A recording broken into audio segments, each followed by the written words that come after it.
Ricardo Meira, nosso colunista, hoje está em viagem, portanto deixou a participação dele gravada, mas te convido a prestar muita atenção porque está uma aula de História de Brasília, essa coluna, uma aula de arquitetura.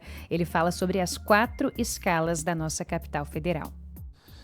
Olá, meus caros ouvintes da Nova Brasil FM. Hoje nós vamos explorar as famosas 4 escalas de Brasília. Mas antes, um detalhe interessante. Quando o Lúcio Costa venceu o concurso para projetar o plano piloto, lá em 1957, as escalas não estavam no projeto original. Elas surgiram mais tarde, num documento chamado Brasília Revisitada, escrito em 1987, quando o urbanista refletiu sobre a cidade já consolidada e definiu essas lentes para melhor entendermos o seu projeto. Agora vamos direto às escalas, que mostram como Brasília foi pensada como um todo. A primeira delas é a escala monumental, a mais conhecida por se tratar dos atributos que conferem a Brasília um caráter de capital. Essa é a cara mais icônica da cidade, porque ela se concentra basicamente no eixo monumental. Nessa escala estão incluídos os prédios que representam o poder, o Congresso, o Palácio do Planalto, os tribunais, dentre outros, como os ministérios. O Lúcio Costa queria que essa área transmitisse grandeza e imponência, como se fosse a sala de visitas do país. A segunda escala é a escala residencial. É a Brasília onde as pessoas vivem, segundo Lúcio Costa, representada pelas superquadras. Esses espaços foram planejados para oferecer qualidade de vida, com áreas verdes, comércio, escolas e lazer pertinho de casa. Uma curiosidade é que na unidade de vizinhança original, que seria composta por 4 quadras e só foram implantadas em algumas áreas aqui do plano piloto, essas áreas contemplariam, além das 4 superquadras, um cinema, um clube e uma escola, como nós conhecemos na nossa famosa unidade de vizinhança modelo, composta pelas 107, 108, 307 e 308 Sul.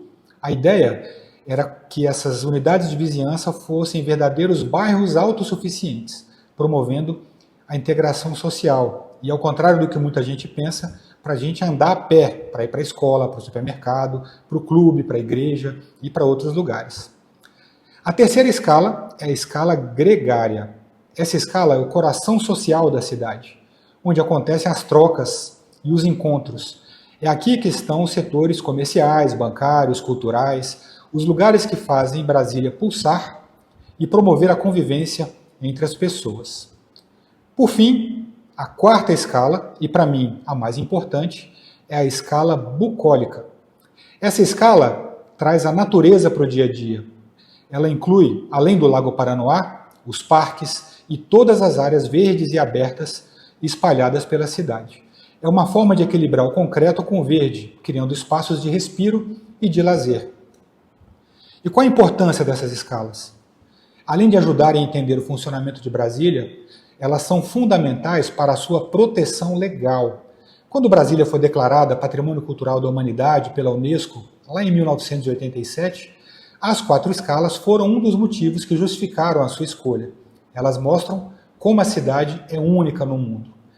Essa proteção é garantida por um conjunto de normas, como o Decreto 10.829 de 1987, que regulamenta o tombamento do conjunto urbanístico de Brasília. Mas não para por aí.